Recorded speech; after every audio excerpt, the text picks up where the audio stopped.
Kupata uchambuzi kwa yale ambayo yanaendelea hasa kwa taifa la Marekani na wale ambao anazozana nao. Tunaungana na Abdushakur Aboud, mwanahabari mkongwe akiwa Washington. Habari za Washington, Abdushakur? Tuanze na mzozo wa Donald Trump na kansela wa Ujerumani. Mzozo huu ulianzia wapi hasa, na hichi ambacho kinaendelea sasa hivi kinaleta tafsiri gani kwa taifa la Marekani hasa? Ugomvi ulianza pale kansela wa Ujerumani Merz aliposema kwamba Iran imefedhesha Marekani mapema wiki hii ilipokuwa inakosoa Marekani, hasa serikali ya Donald Trump, kwa kuwa kutokuwa na mipango maalum ya kuendelea mbele na mazungumzo. Hii imetokana na ile wazo kwamba Marekani haijatayarisha vilivyo kuweza kukabiliana na wajumbe wa kidiplomasia wa Iran kuweza kufikia makubaliano. Hapo ndipo wakati kansela alipoishambulia Marekani na Trump akachukua nafasi hiyo kurudia tena wazo lake kwamba anataka kuondosha baadhi ya wanajeshi wake kutoka Ujerumani, ikiwa Ujerumani ndio kambi kubwa kabisa ya wanajeshi wa Marekani huko Ulaya, akimwambia Merz kwamba aangalie matatizo yaliyoko huko Ulaya, hasa vita kati ya Ukraine na Russia, na kwamba ameshindwa kukabiliana na hali hiyo na angalie matatizo ndani ya nchi yake kutokana na uhamiaji na matatizo ya nishati. Kwa hivyo ugomvi huo wa maneno umeanza, lakini ukiangalia na ukisikia kauli za Merz na waziri wa mambo ya nje hapo jana, ni kwamba wanafahamu fika kwamba Trump ataondoka, lakini ushirikiano kati ya Marekani na Ujerumani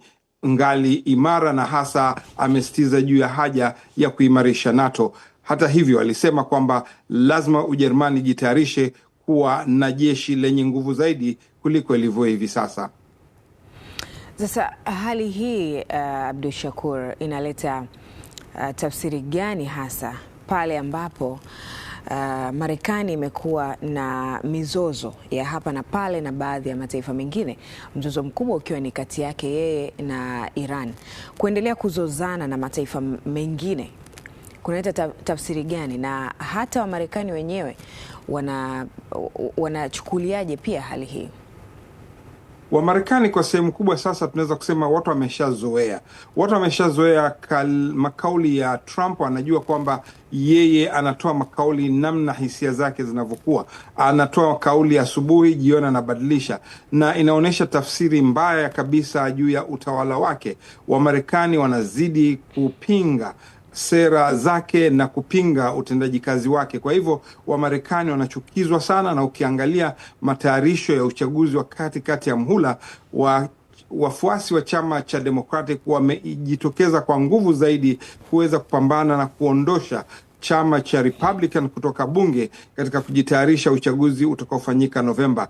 Kwa nchi za nje, bila shaka tushafahamu viongozi wengi wa nchi za nje wanatambua kwamba Trump hana msimamo wa kuaminika, na hivyo imesababisha nchi nyingi kujitayarisha vilivyo. Ukiangalia nchi za Ulaya hivi sasa zimetambua kwamba Trump tangu kuja amekuwa akitoa makauli na vitisho. Alitishia kuchukua Greenland, ametishia maeneo mengine na kuondoa Venezuela. Kwa hivyo wameona kwamba hatari inaweza kujitokeza bila ya kujitayarisha. Kwa hivyo nchi za Ulaya zinajitayarisha vile vile.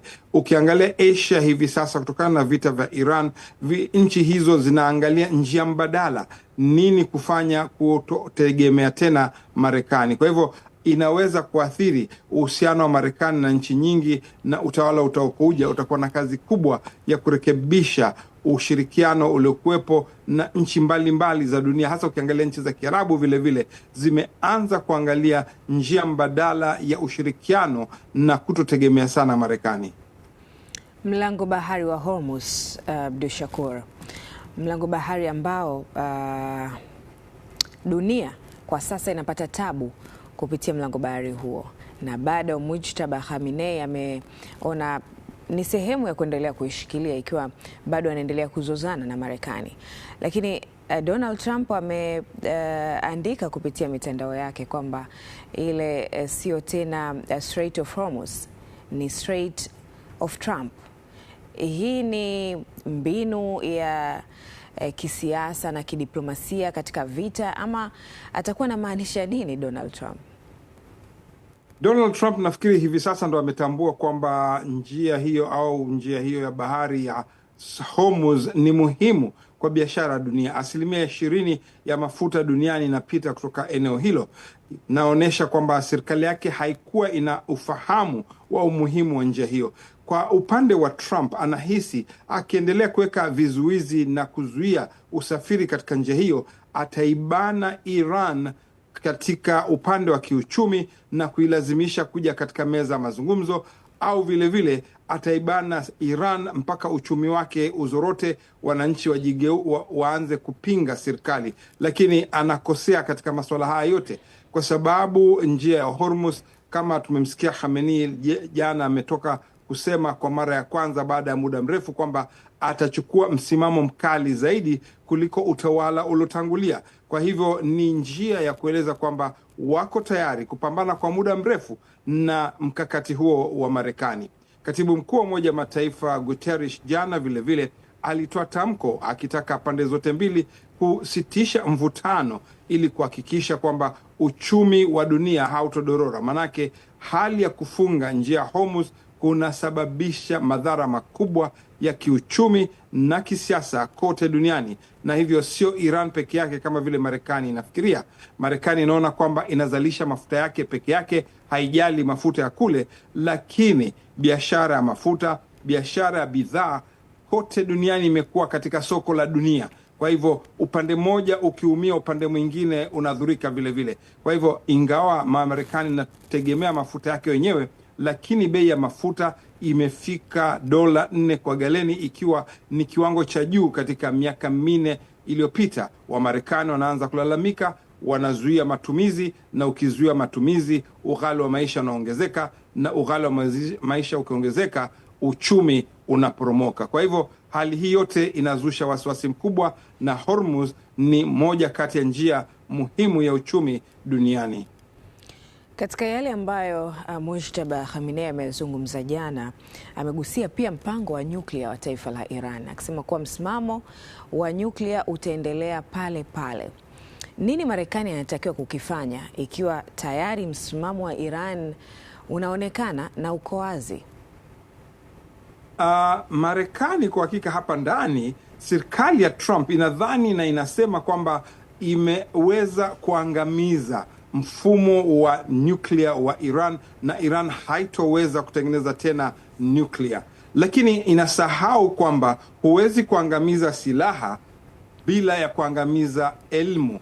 Watu wakishapata elimu ile huwezi kupambana nayo. Kwa hivyo elimu Iran inayo, uwezo inayo, na uranium ipo. Kwa hivyo Marekani ina njia mbili pekee ya kuweza kutanzua tatizo hili, ni kutafuta njia ya kidiplomasia, kuzungumza na Iran, jambo ambalo Iran imeshatambua kwamba Marekani imekosa kuleta wataalamu wa kujadili masuala haya ya nyuklia na kuweza kuendeleza mpango wa kusitisha au kusimamia nyuklia ya Iran. Hivyo sasa Iran imejitokeza na kusema itaendelea na mpango wake wa nyuklia kwa sababu inaweza kupata uranium, inafahamu namna ya kupata, ina elimu ya kutosha. Lakini Marekani, serikali ya Trump, hasa sio Marekani kwa ujumla, serikali ya Trump imeshindwa kuleta wataalamu wake kwenye meza ya mazungumzo, ndio maana mambo haya yamekwama. Kwa hivyo njia mbili Trump anayo, ni kutafuta wataalamu kuja kuweza kutayarisha mkataba, kuweza kwenda katika meza ya mazungumzo, au la hivyo itabidi atumie njia za kijeshi. Lakini njia za kijeshi hivi sasa inaonekana hakuna mtu yoyote anataka kuiona Marekani inarudi katika vita. Kwa hivyo hana njia nyingine isipokuwa kutafuta mkakati wa kidiplomasia kumaliza mzozo huu. Abdushakur, Islamabad pale Pakistan, mazungumzo yameshindwa kabisa kuendelea, na hii inaleta tafsiri ya kuwa Pakistan hakutosha kumaliza mzozo huu. Sio kwamba haikutosha kumaliza, ni swala la wahusika wawili wameshindwa kukubaliana. Pakistan imefanya kila njia kuweza kufikia makubaliano hayo, lakini Washington inachukulia kwamba Iran haina ruksa ya kutengeneza nuclear. lakini Iran inasema chini ya sheria za kimataifa inaweza kutumia nyuklia kwa nguvu zake za nishati za kiraia za usalama bila ya kijeshi. Mvutano huo uko hapo, na kwa upande wa pili Trump na Israeli nadhani kwamba zimeharibu kabisa mfumo na mpango wa nyuklia, lakini wataalamu wanajua hilo sio jambo wazi. Kwa hivyo Pakistan ni mtu ambaye analeta watu pamoja kuweza kuzungumza, lakini watu hao wawili wameshindwa kuelewana. Tumeona kwamba Trump alitaka kupeleka ujumbe hadi Islamabad mwishoni wa wiki, wakati Iran ilikuwa bado haiko tayari. Kwa hivyo kuna hali ya kutoelewana, na Trump mwenyewe anasema Iran inataka mkataba, lakini serikali yake imevurugika, hawajui nani kuzungumza naye.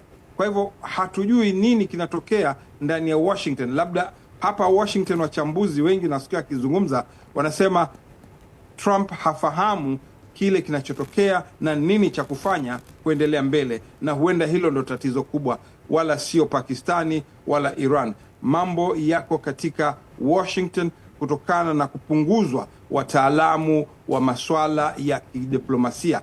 Wizara ya mambo ya nchi za nje kama wizara mbalimbali, watu wamefukuzwa, wataalamu wameondolewa kazini. Kwa hivyo hakuna watu, kuna mwanya mkubwa sana katika serikali ya Marekani katika utendaji kazi wa serikali, na hii inaonekana hadhir katika hali hii ya kutoweza kufikia makubaliano na Iran. Abdushakur, tunakushukuru sana. Acha tuendelee kuangalia hayo ambayo yanaendelea hapo Marekani. Tukutakia wakati mwema. Asante sana na kutakieni kila la heri.